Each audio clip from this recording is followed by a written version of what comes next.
جب آپ کا جو شہر تھا موجودہ علاقہ بغداد سے 150 کلومیٹر دور، ابھی جہاں غوث اعظم کا مزار ہے نا بغداد شریف میں، الاذہاب اس کو عربی میں کچھ کہتے ہیں وہاں کے لوگ، جیسا کہ حیدرآباد میں ایک علاقہ تلا پٹا کشمکس طرح، تو بغداد میں ایک علاقہ ہے جہاں غوث اعظم کا مزار ہے بغداد میں، اس کو الاذہاب کہتے ہیں۔ تو خیر ابھی جو موجودہ غوث اعظم کے بارگاہ ہے وہاں سے 150 کلومیٹر دور ایک گاؤں ہے، اس گاؤں کا نام گیلان ہے، اس کو فارسی میں گیلان کہتے ہیں، عربی میں جیلان کہتے ہیں۔ وہاں اس گاؤں میں ایک حسنی حسینی شہزادے جن کا نام حضرت سیدنا ابو سہل شیخ ابو سہل جنگی دوست رحمۃ اللہ تعالیٰ علیہ، یہ کون ہے؟ یہ غوث اعظم کے ابا ہے، بولتے رہیے سبحان اللہ۔ شیخ ابو سہل جنگی دوست کیوں کہتے ہیں؟ کہ انہوں نے ساری زندگی اپنے خواہشات سے جنگ کی ہے، بولے رہے سبحان اللہ۔ غلط خواہشات نہیں، اپنے اندر جو خواہشات ہیں، نفس گندے خیالات آتا ہے، ارے یہ کر لے وہ کر لے، اس کو دھوکہ دے دے، اس کو تکلیف دے دے، یہ کر لے، شراب پی لے، جوا کر لے، یہ گندے خواہش نہیں بلکہ اچھے جائز خواہشوں کو بھی وہ پورا نہیں کرتے تھے، وہ صرف دین پہ عمل کرتے، اس لیے ساری زندگی اپنے خواہشات سے جنگ کی، اس لیے ان کو جنگی دوست کہا جاتا ہے۔ لیکن میں اس پر اور بول سکتا تھا غوث اعظم کے والے پر، لیکن وقت بہت قریب آ گیا ہے کیونکہ دن چھوٹا ہو گیا، تو وقت مجھے ٹائم دے کر بیان ختم کرنا ہے۔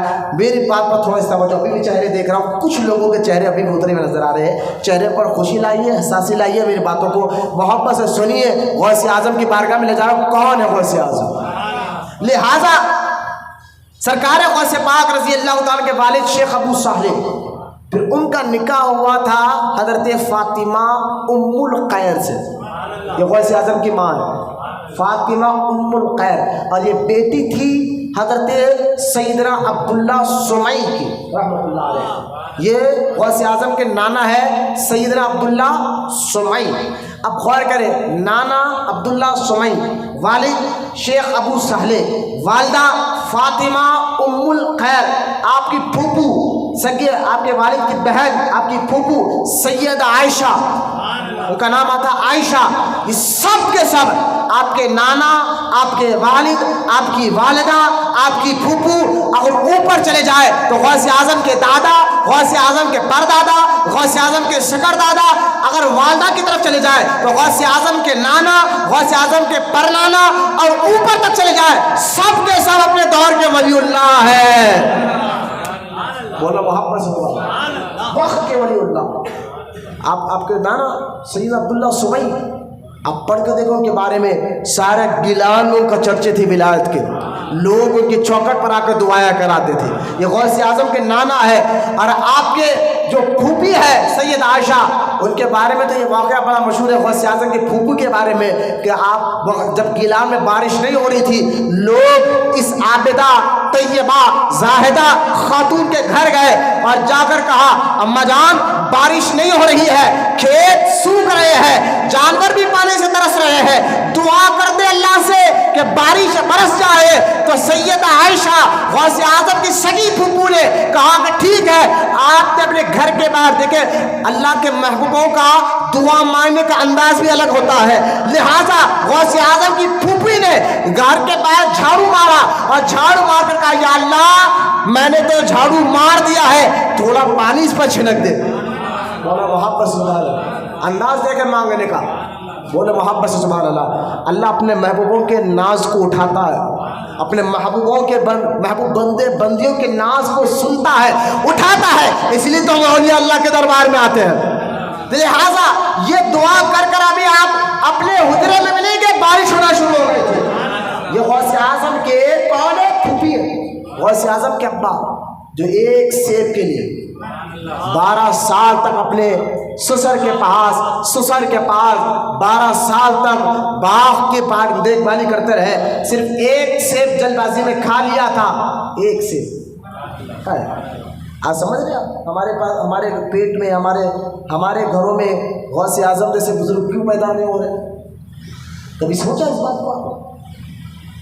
غوث اعظم تو پیدا نہیں ہو سکتے، لیکن غوث اعظم کے غلام ضرور پیدا ہو سکتے تھے، لیکن کیوں غریب نواز جیسے بزرگ پیدا نہیں ہو رہے ہیں، غوث اعظم جیسے بزرگ آج کے مسلمانوں کے گھر میں کیوں پیدا نہیں ہو رہے ہیں؟ اس کی وجہ تمہاری غذا کیسی ہے دیکھ لو کہ ہم حلال کما رہے ہیں یا حرام کما رہے ہیں۔ تمہارے پیٹوں میں کتنے حرام کے لقمے گئے ہوں گے تمہیں خبر بھی نہیں ہو، یا خبر ہے پھر بھی جان مارے آ رہے یہ سوچ لیتے بیٹھے حرام حلال ہو تو لوگ کہتے ہیں کہ ایسا سوچتے بیٹھے تو زندگی نہیں گزرتی۔ نبی کریم صلی اللہ علیہ وسلم نے ارشاد فرمایا کیسے ہی حالت ہو ہر حال میں حق بولا کرو۔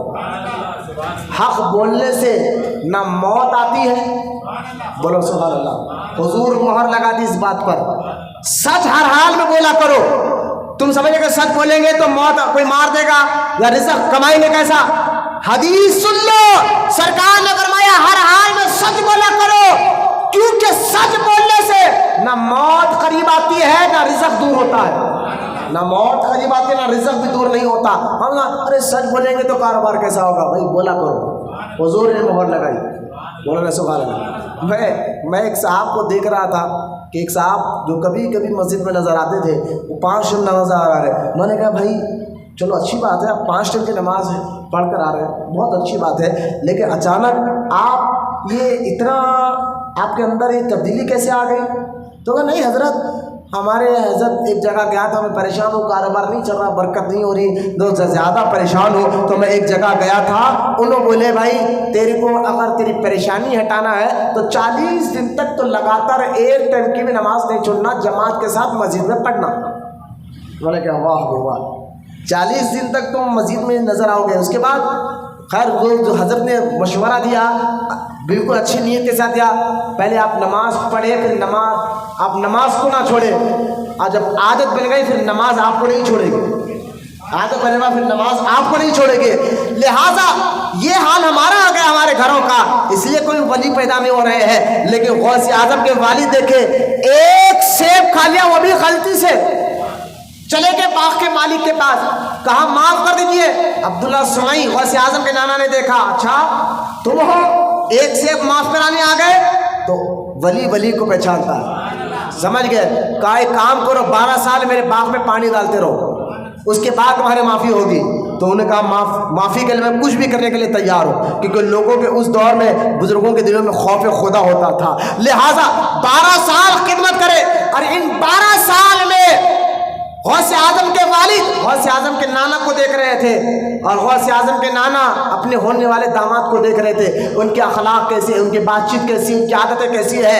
غوث اعظم کے والد دیکھ رہے تھے کہ آپ یہ عبداللہ سمعی نماز کے علاوہ ساری رات قرآن پڑھتے ہوئے بیٹھتے ہیں، اور غوث اعظم کے نانا اپنے ہونے والے داماد کو دیکھ رہے تھے کہ یہ نوجوان جس کی عادتیں بڑے نیک ہے، عادتیں اخلاق بڑے نیک ہے، تو یہ بھی جو ہے بڑا نیک آدمی ہے، نیک شخص ہے۔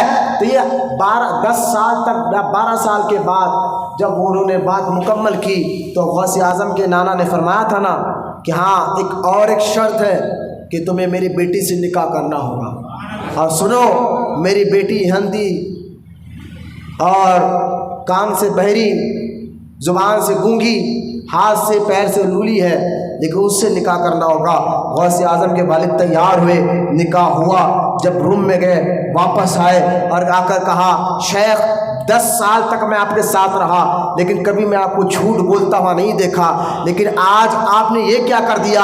آپ نے تو کہا تھا آپ کی بیٹی ہندی ہے، کان سے بہری ہے، زبان سے گونگی ہے، ہاتھ اور پیر سے لولی ہے، لیکن وہ ایک چاند سا ٹکڑا ہے جو حجرے میں بیٹھی ہوئی ہے، اس میں راز اور حکمت کیا ہے؟ تو غوث اعظم کے نانا نے فرمایا تھا میں نے اپنی بیٹی کو ہندی اس لیے کہا ہے کہ آج تک اس نے اپنی آنکھوں سے کسی غیر مرد کو نہیں دیکھا ہے، اور میں نے اپنی بیٹی کو دونوں کان کے بہری اس لیے کہا ہے کہ آج تک ان کانوں سے اس نے کوئی غلط بات سنی نہیں ہے، کسی کی غیبت نہیں سنی، کسی کی چغلی نہیں سنی ہے، اور میں اپنی بیٹی کو میں نے گونگی اس لیے کہا ہے کہ آج تک اپنی زبان سے نے جھوٹ نہیں کہا ہے، جب بھی کہا ہے تو سچ کہا ہے، اور ہاتھ پیر سے لنگڑی اور لولی اس لیے کہا ہے کہ آج تک میری بیٹی نے آج تک کوئی غلط قدم نہیں اٹھایا ہے، نہ ہاتھ سے غلط کام کیا ہے۔ تو جس کی ماں ایسی ہو، جس کے باپ ایسے ہو، ایسے گھر میں پیدا ہو سے باقی ہوا کرتے ہیں۔ غوث اعظم کے ماں ایسے، باپ ایسے، اگر اوپر تک چلے جائے مولا علی تک، غوث اعظم کے والد کا شجرا ابا دادا پردادا سے حضرت علی سے ملتا ہے. آپ کے والدہ کا شجرا نانا پھر پرنانا سے اوپر جا کر یہ بھی مولا علی سے ملتا ہے. اور حسنی حسینی سید غوث اعظم. تو اوپر تک چلے جائے غوث اعظم کے دادا پردادا کو دیکھ لے, نانا پرنانا, اور اوپر تک جائے, اپنے دور کے ہر کوئی وقت کے ولی تھے. بولو نا سبحان اللہ. خاندانی اثر تو آئیں گے نا اولاد میں, ہے نا. جیسا باپ کی پراپرٹی بیٹے کو ملتی ہے, اسی طرح ماں باپ کی اچھی عادتیں بیٹے کے اندر بھی آتے ہیں.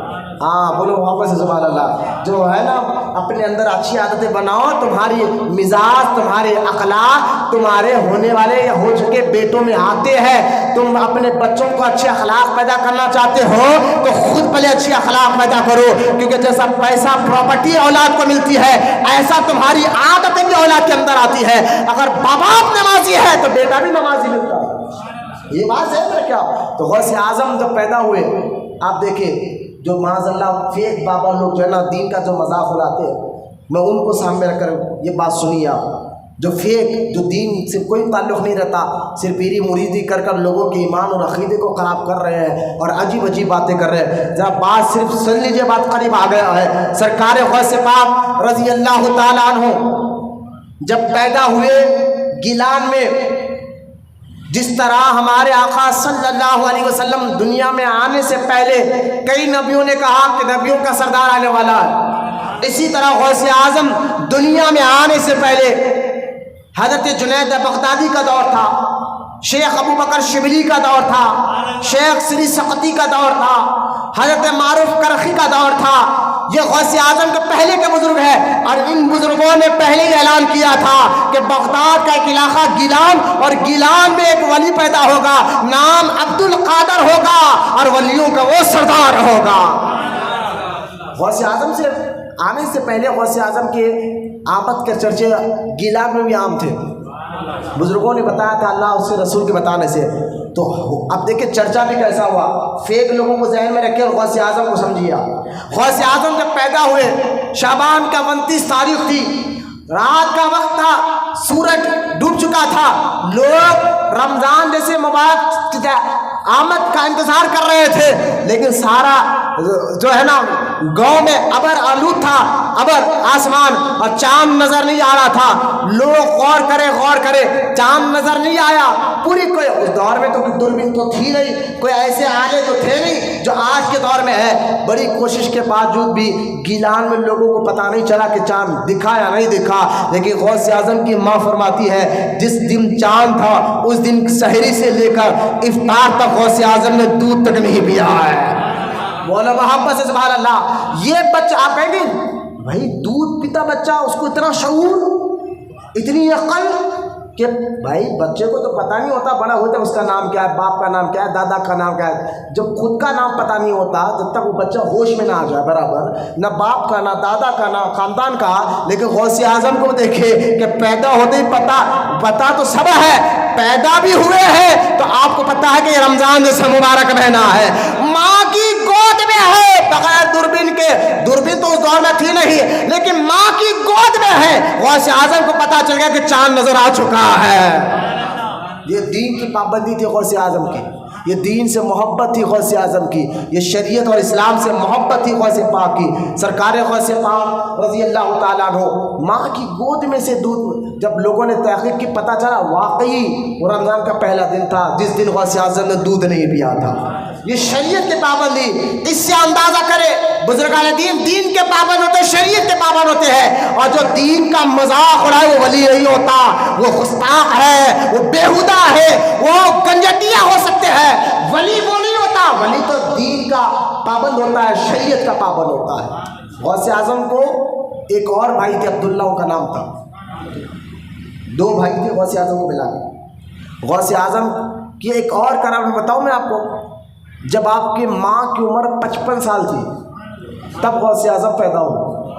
بولے نا سبحان اللہ. کون سی عمر میں؟ 55 سال کی عمر میں.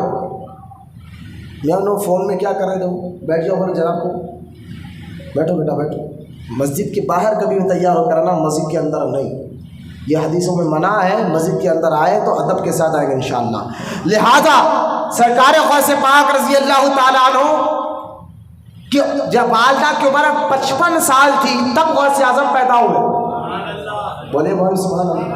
اتنی عمر میں جبکہ 55 سال کی عورتیں آپ کو معلوم ہے کہ وہ اولاد جہنا پیدا کرنے کے لائق نہیں ہوتی.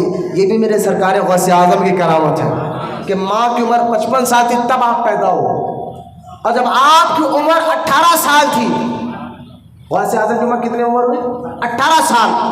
تو 18 سال کی عمر میں آپ نے, کیونکہ ایک روایت میں آتا ہے غوث اعظم پیدا ہونے سے پہلے, اور دوسری روایت میں آتا ہے غوث اعظم پیدا ہونے کے کچھ سال بعد آپ کے والد کا انتقال ہو چکا تھا. والد کا انتقال ہو چکا تھا. اب گھر میں ہے کون؟ ایک بوڑھی ماں, غوث اعظم اور آپ کے بھائی, 3 آدمی. سنیے آپ, ابھی 3 آدمی, غوث اعظم کی عمر 18 سال, تو ماں کی عمر کتنی ہو گئی؟ 80 سال کے قریب. 80 سال کے قریب, کیونکہ 55 سال کی عمر میں تو غوث اعظم پیدا ہوئے, ماں کی عمر 55 سال تھی. اور جب آپ کی عمر 18 سال ہوئی غوث پاک کی, 18 سال کی عمر میں سرکار غوث پاک رضی اللہ تعالیٰ عنہ اپنی ماں سے کہا, اماں مجھے اجازت دیجیے. سبحان اللہ, ارے محبت سے بولے سبحان اللہ. آپ چہرے سے تازگی لا کر محبت سے بولے سبحان اللہ. کون غوث پاک ہے؟ خالی یہ بڑے پیر, آپ یوں ہی نہیں بنے. کیا کیا قربانیاں انہوں نے دی ہے 18 سال کی عمر میں, جبکہ ماں پیٹ والی ہے غوث اعظم. جب گیلان میں آپ مدرسے میں جاتے تھے تو غیب سے فرشتے آواز دے کر لوگوں ہٹ جاؤ, اللہ کے ولی عبد القادر کو بیٹھنے کی جگہ دے دو. یہ واقعات ہوا کرتے تھے. سرکار غوث پاک رضی اللہ تعالیٰ عنہ جا رہے تھے, فرشتے راستہ بناتے تھے. غوث اعظم کا بچپن ایسا, اور پیدائشی طور پر 17 پارے حفظ کرے ہوئے تھے. کتنے پارے؟ 17 پارے حفظ کرے ہوئے تھے غوث اعظم پیدائشی طور پر. جب استاد نے پوچھا, اے عبد القادر مدرسے میں تو پہلی بار آئے ہو, لیکن بسم اللہ کے ساتھ پورے 17 پارے پڑھ کر سنا دیے, یہ 17 پارے پڑھ کر یاد تم نے کہاں کیا ہے؟ تو غوث اعظم نے فرمایا تھا, میں نے یہ 17 پارے اپنی ماں کی پیٹ میں یاد کیا ہے. آپ کہیں گے یہ کیسے ہو سکتا ہے؟ میں نے کہا یہی تو بات بتا رہا ہوں, عام آدمی میں اور اللہ کے محبوبوں میں فرق ہوتا ہے. بولو نا. اور یہ درجے ہم نے نہیں, اللہ نے رکھے ہیں. جیسا باپ اور بیٹے میں درجہ ہوتا ہے, جیسا عام انسان اللہ کے محبوبوں میں بھی درجے ہوتے ہیں, فرق ہوتا ہے. لہذا سرکار غوث پاک کی عمر جب 18 سال ہوئی نا, اب سنیے, ماں کی عمر 80 سال, ماں کے پاس آئے, ماں کے پاس آ کر کہا, امی جان اب مجھے اجازت دیجیے, میں چاہتا ہوں کہ اب گیلان سے نکل کر بغداد جاؤں, وہاں جا کر اور پڑھوں. 18 سال کی عمر میں حافظ بن چکے, لیکن اور پڑھنا تھا آپ کو. بولنا سبحان اللہ. پیدائشی طور پر ولی, پھر 18 سال کی عمر تک اور پڑھے, اس کے بعد بھی اور پڑھنا ہے. یا ہے ولیوں کی پہچان. یہ باباؤں کو دیکھیے آپ, جو فیک بابا ہے, نہ ان کو دین معلوم نہ طہارت کے مسئلے معلوم. بولے نہیں ہمارے کو پڑھنے کی ضرورت نہیں ہے, ہم پہنچ چکے ہیں. ارے بیکار کی باتیں مت کرو, بدبختو, قوم کو گمراہ کر رہے ہو. پڑھنے کی ضرورت ولیوں کے سردار غوث اعظم کو ہے, تو تم کس کھیت کی بولی ہو؟ تم تو ہمیں پڑھنے کی ضرورت نہیں ہے. میں نے سمجھ گیا تم فیک ہو, تم بٹے باز ہو, لوگوں کو ڈوبانا چاہتے ہو. غوث اعظم پیدائشی طور پر ولی ہے, پھر بھی پڑھا اپنے مدرسے میں جا کر, ماں سے اجازت لی 18 سال کی عمر میں.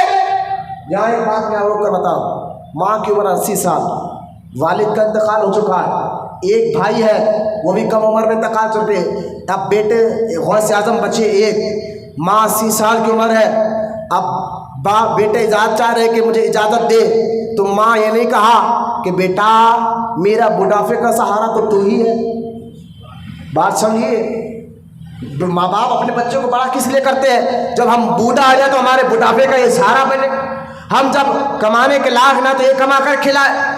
نوجوان بچہ ہے 18 سال کی عمر کا, ماں کی عمر 80 سال کے قریب, اور غوث اعظم ماں سے اجازت لے رہے ہیں.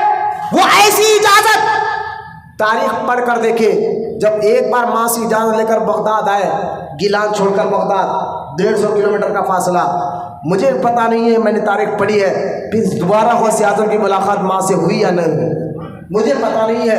غوث اعظم کی ملاقات دوبارہ کبھی ماں سے نہیں ہوئی ہے. یہ ہوتے اللہ والے, اچھا سنیے ماں، آج ہمارے پاس کیا ہے؟ ہمارا حال یہ ہے کہ ہمارے پاس جو کن ذہن بچہ ہوتا ہے وہ اسکول میں پڑھنے کے لائق بھی نہیں ہوتا، اسکول کے ٹیچر ہوتے ہیں اس کے ذہن کن ہو گئے، پڑھتا نہیں، ایسے بچے کو اٹھا کر مدرسے میں ڈال دیں، مولانا تم پڑھو اس کو ہے، اور ذہین نشین بچے کو اس کو تو بڑے سے بڑے اسکول میں داخلہ کرانا، یہ آج کے ماں باپ کی سوچ ہے۔ لیکن غوث اعظم کی ماں جو 80 سال کی ایک بوڑھی عورت ہے، جب غوث اعظم نے کہا ماں مجھے اجازت دیجیے میں پڑھنے کے لیے بغداد جاتا ہوں، تو غوث اعظم کی ماں نے یہ نہیں کہا تو چلے جائے گا تو گھر کا خرچہ کون چلے گا، تو چلے جائے گا تو مجھ بوڑھی عورت کو دیکھ بھال کون کرے گا۔ وہ غوث اعظم کی ماں تھی اور بیٹی بھی تو امام حسین کی تھی، سبحان اللہ، حسین کی بیٹی تھی، انہوں نے یہ نہیں کہا بلکہ خوشی خوشی اجازت دی، بولو سبحان اللہ، خوشی خوشی اجازت دی کہ جاؤ جاؤ عبد القادر پڑھو، بلکہ 40 دینار خرچ کو بھی دیا۔ غوث اعظم 18 سال کی عمر میں 80 سال کے بوڑھی ماں کو اپنے گھر میں تنہا چھوڑ کر گیلان سے بغداد آئے، کس لیے؟ پڑھنے کے لیے۔ پڑھو، علم حاصل کرو، دین کا علم حاصل کرو، دین کو سمجھو، پڑھو۔ میں یہ نہیں کہتا کہ انگریزی مت پڑھو، انگریزی پڑھو، اس کا بھی کام ہے، لیکن انگریزیت مت سیکھو، انگریزی پڑھو، انگریزیت مت سیکھو، ساتھ میں دین کو بھی پڑھو، اور یہ پڑھنا تمہیں دنیا میں بھی کامیابی دے گا اور آخرت میں بھی کامیابی دے گا۔ کیا کیا غوث پاک نے 18 سال کی عمر میں بغداد آئے، 32 سال کی عمر تک پڑھتے رہے، بولو یار سبحان اللہ۔ ہاں یہ 11ویں والے کا جو ہم جھنڈا لگاتے ہیں نا، میں انہیں کی محنت بتا رہا ہوں، 32 سال تک پڑھتے رہے، بولو سبحان اللہ۔ پڑھنے کے بعد 32 سال شیخ حماد کے یہاں پڑھے۔ آپ کے استاد کا نام ہے شیخ حماد، غوث اعظم کے استاد کا نام کیا ہے؟ شیخ حماد۔ غوث اعظم ان کے مدرسے نظامیہ میں داخلہ لیا اور ان کے مدرسے میں پڑھے، اور پڑھنے کے بعد جانتے ہیں غوث اعظم اپنے استاد کے کپڑے بھی دھویا کرتے تھے، بولو سبحان اللہ، اپنے استاد کا سر کا امامہ بھی دھویا کرتے تھے۔ استاد اگر کہیں جا رہے ہیں تو غوث اعظم کو چپل پہنایا کرتے، بولنا سبحان اللہ۔ یہ ادب غوث اعظم نے کر بتایا اپنے بڑوں کا۔ لہٰذا 32 سال تک پڑھے، اور پڑھنے کے بعد پھر غوث اعظم حضرت سیدنا ابو سعید مخزومی کے یہاں مرید ہوئے، بولو نا سبحان اللہ۔ غوث اعظم کے پیر و مرشد کا نام کیا ہے؟ غوث اعظم کے پیر ابو سعید مخزومی، ان کے یہاں پڑھے، اور پڑھنے کے بعد جو ہے غوث اعظم مجاہدہ کر رہے ہیں۔ مجاہدہ جانتے ہیں آپ کیا ہے؟ مجاہدہ کہتے ہیں اپنے آپ کو ایک ایسی جگہ بٹھا دینا جہاں کوئی انسان آتا جاتا نہ ہو، اور بیٹھ کر اللہ کی عبادت کرنا۔ لہذا غوث اعظم کو آپ دیکھیں، 40 سال کی عمر تک، 40 سال تک غوث اعظم عشاء کے وضو سے فجر کی نماز ادا کی ہے، بولو نا سبحان اللہ۔ عشاء میں جو وضو کر لیتے تھے نا غوث اعظم، اسی وضو سے فجر کی نماز پڑھتے ہیں۔ مطلب کیا ہے؟ مطلب یہ ہے جناب کہ 40 سال تک غوث اعظم اپنی پیٹھ کو زمین پر نہیں لگایا، ارے بولو سبحان اللہ، اپنی پیٹھ کو۔ اس لیے میں کہتا ہوں، دیکھیں ایک مسئلہ میں آپ کو بتاتا ہوں، مسجد میں اگر ٹیکا لے کر بیٹھیں گے، نیند کا جھٹکا لگا، وضو ٹوٹ جائے گا، سمجھے آپ مسئلے کو؟ دین کا، شریعت کا، ٹیکا لے کر مسجد میں بیٹھو گے، ارے میں انہوں کرسی پہ بیٹھے بیٹھے سو رہے، وضو کر کے بولو، میری طرف دیکھیں، میری طرف دیکھیں۔ یہی حال ہو گیا ہمارے پاس، بیان لوری ہو گئے جمعے کے لوگوں کو، اور ان لوگوں کو 4 گھنٹے موویاں دیکھو، پوری رات فون میں دیکھو تو نہ نیند آتی، نہ ان کو جھپکے آتے، پورے رات ہوٹل میں بیٹھے گے۔ اللہ میں نیک توفیق دے۔ ہر حال مسلمان کا یہ ہو گیا، اور اگر توجہ فرمائے، میں انہوں سو گئے تھے بیچاروں کو، وضو ٹوٹ گیا، وضو کر کرا بولا۔ لہٰذا 40 سال تک غوث اعظم دستگیر رضی اللہ تعالیٰ عنہ عشاء کے وضو سے فجر کی نماز ادا کرے، یعنی نیند کا ایک جھٹکا بھی نہیں لیا۔ کتنے سال؟ کتنے سال؟ بچوں کا کھیل نہیں، یہ ہے پیرانے پیر غوث اعظم دستگیر کا تقویٰ، علم تو سمجھ گیا، 32 سال تک پڑھتے رہے، 40 سال تک عشاء کے وضو سے فجر کی نماز ادا کرے، 15 سال تک روزانہ غوث اعظم، ایک دن نہیں 2 دن نہیں، 15 سال تک غوث اعظم ایک پیر پر ٹھہر کر تہجد میں پورا قرآن پڑھا کرتے تھے۔ آئے بولو سبحان اللہ۔ یہ ہے شیخ عبد القادر جیلانی۔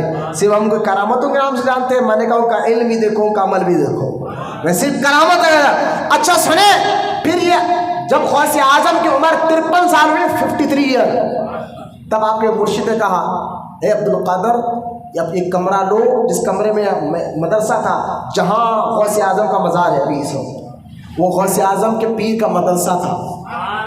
مدرسے ہی سے انقلاب آتا ہے لوگوں میں، تبدیلی مدرسوں سے آتی ہے۔ غوث اعظم بھی کام شروع کیا تو خانقاہ ہی مدرسہ بنا کر شروع کیا۔ میں ان خادموں کو جو درگاہوں کے غلوں پر پیٹ بھر رہے لاکھوں کروڑوں روپے کما کر، میں ان بدبختوں کو کہوں گا ان بزرگوں کے غلوں سے لاکھوں کروڑوں روپے کمانے والوں، قیامت کے دن پوچھو گی، اللہ کی بارگاہ میں جواب کیا دو گے؟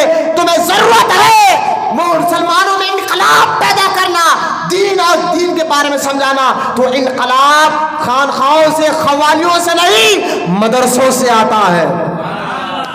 غوث اعظم نے جو مدرسہ چالو کیا تھا، جنہوں نے بغداد گئے، الحمدللہ میں بغداد گیا ہوں، میں دیکھا ہوں بغداد کو، بغداد میں 15 دن میں رہا ہوں الحمدللہ۔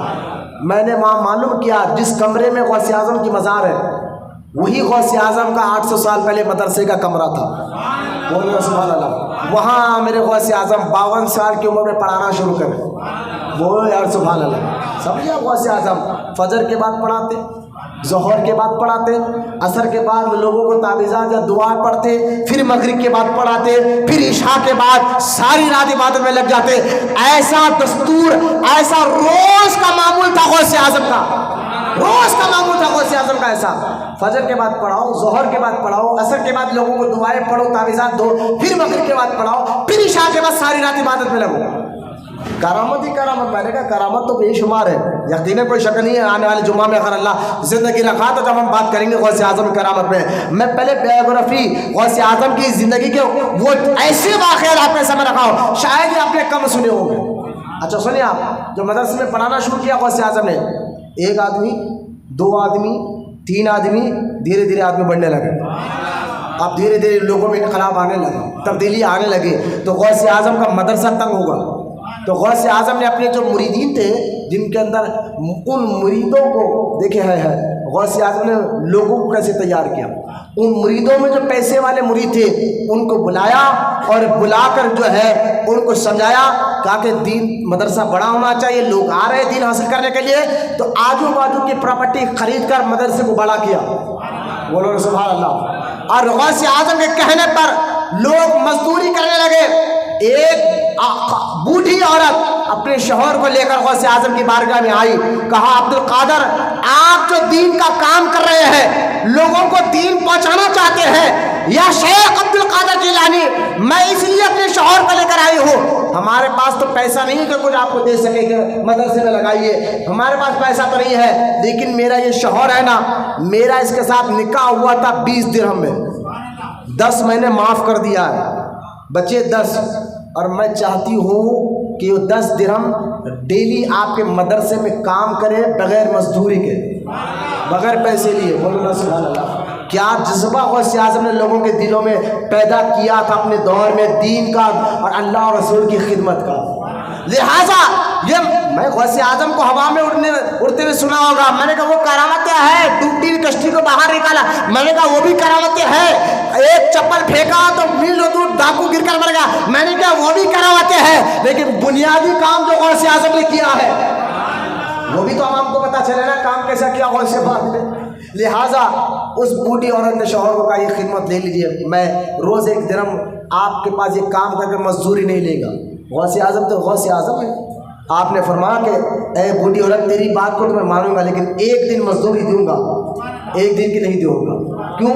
اگر میں ٹوٹل مزدوری ہوں پھر تیرے گھر میں چولہا کیسے چلے گا؟ یہ میرے سرکار غوث اعظم کی ثقافت ہے، غریبوں ہمدردوں کا خیال ہے۔ غوث اعظم مدرسہ ہی نہیں بنایا، وہ تو بنا کر لوگوں کے دلوں میں دین کا تعلیم کو اجاگر کیا۔ غوث پاک کے دور میں جانتے ہیں فلسطین جو آج ہو رہا ہے، یہی واقعہ غوث اعظم کے دور میں بھی ہوا۔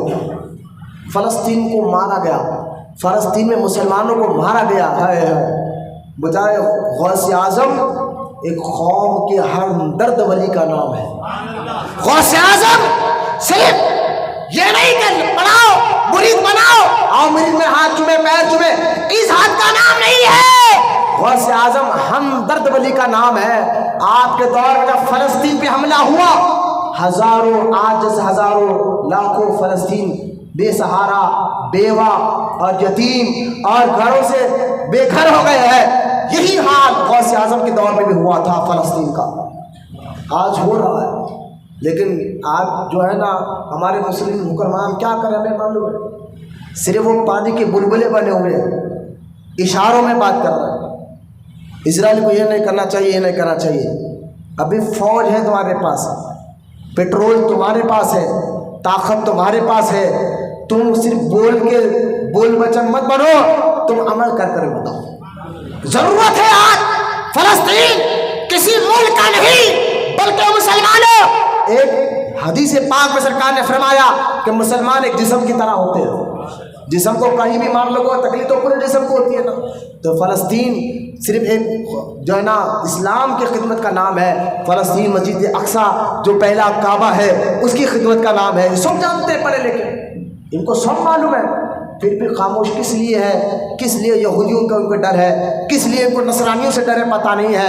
اور آج جو پاور رکھ کر خاموش بیٹھتے ہیں، ہم کیا کر سکتے ہیں؟ ہمارے یہاں پاور نہیں، طاقت نہیں، ہم تو صرف دعا کر سکتے ہیں فلسطین کے لیے. میں کہتا ہوں آپ ہو سکے تو ایک روزہ رکھ کر، کل کا ایک روزہ رکھ کر دعا کریے اللہ کی بارگاہ میں، یا اللہ میں نے روزہ رکھا ہی تیری رضا کے لیے اور میں چاہتا ہوں کہ فلسطین کی مدد ہو جائے. آپ روزہ رکھ کر دعا کریں. ہم یہ کر سکتے ہیں.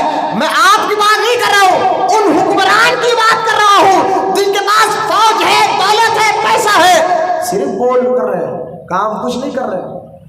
اور میں ولی کیسے ہوتے دیکھے آپ، غوث اعظم کو درد کیسا تھا مسلمانوں سے، ایمان والوں کا. آج بھی میرے غوث اعظم کا کرم جاری ساری ہے.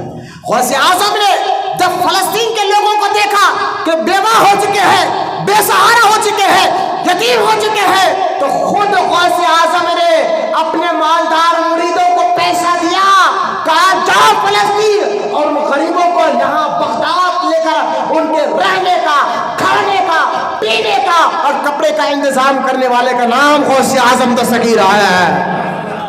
غوث اعظم صرف کرامات دکھانے کے لیے نہیں، وہ تو ہے غوث پاک کی کرامتیں. وقت آنے پر قوم کی خدمت بھی کر کر بتایا ہے غوث پاک نے.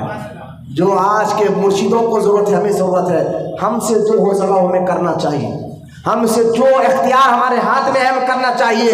یہ غوث پاک کا اختیار تھا کہ فلسطین کے لوگوں کو بغداد بلا کر رکھا اور پھر خاموش نہیں رہے. پھر غوث اعظم نے اپنے مریدوں کی ایسی تعلیم کی، صرف تسبیح لے کر اللہ اللہ کر لیتے بیٹھو نہیں بولے. غوث پاک اپنے مریدوں کو تعلیم ایسی کی، سلطان صلاح الدین ایوبی کے فوج میں مرید غوث اعظم کے تھے زیادہ، جو فوجی تھے وہ زیادہ تر مرید غوث پاک کے تھے. اور سلطان صلاح الدین ایوبی کو دعا غوث اعظم نے دی تھی. پھر انہوں نے مسجد اقصی کو فتح کیا تھا اور وہاں اسلامی جھنڈے کو لہرایا تھا. تو سلطان صلاح الدین ایوبی کے پیچھے ہاتھ غوث اعظم کا، ان کی فوج پہ ہاتھ پیچھے غوث اعظم کا. غوث اعظم صرف مریدوں کو صرف مرید بنا کر تسبیح لے کر اللہ اللہ کرتے نہیں بیٹھائے، بلکہ وقت آنے پر میدان جہاد میں جانے کا سبق بھی غوث اعظم نے دیا ہے. یہ غوث پاک کے علمی کارنامے تھے، دین کی خدمات تھے اپنی زندگی کے. شاید ہی آپ کو یہ بہت کم سننے میں آئے ہوں گے، ورنہ تو غوث پاک کو ہم صرف 11ویں کے حد تک جانتے ہیں یا دیگے بنا کے حد تک جانتے ہیں. 11 دیگے 21 دیگے. میں نے کہا بے یہ زبردستی کا چندہ کر کر دیگے نہ بنو. حلال کی کمائی ہے تو ایک اپنی سے جتنا ہو سکے عمل کرو، اسی اللہ بھی راضی ہے، رسول بھی راضی ہے، غوث اعظم بھی راضی ہو. لوگوں کے چندہ کر کر اور باجے بجا کر لوگوں کے پاس جا کر بھیک مانگ کر جھنڈے لگانا اور 11ویں کے نام پر حرام ناجائز کام کر کر تم سمجھ رہے کہ غوث اعظم اس سے خوش ہو گے نا. اور ہر خبردار ایسا چندہ فروشوں کو آپ 1 روپیہ نہ دے، نہ ایسے باجا بجانے والوں کے ہاتھ میں ہاتھ دے کر آپ بھی ساتھ رہے، آپ بھی گناہ کریں. 11ویں کا جھنڈا لگائیے محلوں میں، گھروں پر. میں اس کا انکار نہیں کر رہا ہوں، لیکن اپنی حلال کی کمائی سے کسی زبردستی کا چندہ یہ کون کہے بھائی؟ یہ کیا دین ہے؟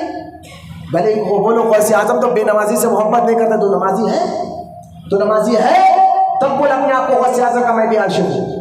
بے نمازی سے تو غوث اعظم محبت نہیں کرتے تھے. تو لہٰذا آج کل بے نمازیاں گنجیٹیا وہ باجا لے کر نکل جا رہے ہیں. غوث پاک کا جھنڈا سامنے رکھ کر کوئی باجے سے ناچ رہا ہے، یہ سب ناجائز حرام ہے میرے بھائی. بات سمجھیے. غوث اعظم کے دینی خدمت، غوث اعظم کے زندگی کے میں چند چیندا واقعہ، اہم واقعے میں نے آپ کے سامنے رکھے. کس طرح غوث اعظم نے اپنی 80 سال کی بوڑھی ماں کو چھوڑ کر بغداد میں آ کر ساری زندگی دین کا کام کیا. پھر ظاہری زندگی میں غوث اعظم کی ماں سے ملاقات نہیں ہوئی. غوث پاک کیسے بھوکے رہے، پیاسے رہے، آپ کو بتاتا تو وقت زیادہ نہیں دیتا. غوث اعظم کے بارے میں ان کی کتاب غنیت طالبین میں کہتا ہوں یہ ہر غوث اعظم کے چاہنے والے کے گھر میں رہنا چاہیے. آج کے دور میں جو وہابیوں کے شیعوں کے فتنے ہیں نا، اگر اس سے بچنا چاہتے ہو تو غوث پاک کی کتاب اپنے گھر میں رکھو، پڑھو کر اس کو. غوث اعظم نے کیا کیا عقیدے دی ہے اس کتاب میں. غوث اعظم نے بار کہا میں سنی ہوں اور میرا تعلق اہل سنت جماعت سے ہے، لکھا ہے غوث پاک نے. تو لہٰذا اہل سنت کے عقیدے پر ہے اور عمل کرنے والے بنے. فلسطین کے لیے میں نے پھر کہا ہو سکے تو دعا تو کر رہی ہیں الحمدللہ، لیکن ہو سکے تو اللہ نے آپ کو طاقت دی تو ایک نفل روزہ اللہ کے لیے رکھ کر پھر روزہ افطار کے وقت دعا کریے ان فلسطینیوں کے واسطے. اللہ ان کے مدد کے لیے کسی ایسے شخص کو بھیج دے جو سلطان صلاح الدین کا ایوبی جیسا ہو، تاکہ ان کی مدد کے ذریعے مولا ان پر کرم ہو. مولا جتنی دیر سے بوڑھے بچے نوجوان بیٹھیں گے بیٹھنے کو قبول فرما. ہم تمام کو سچا عاشق رسول بنا اور قیامت تک ہماری نسلوں میں عاشق رسولوں کو پیدا فرما. اولیاء اللہ کی محبت کے ساتھ ساتھ میرے مولا ان کے بتائے ہوئے طریقے اور ان کے تعلیمات پر بھی عمل کی توفیق عطا فرما. وما علینا الا البلاغ والحمد للہ رب العالمین.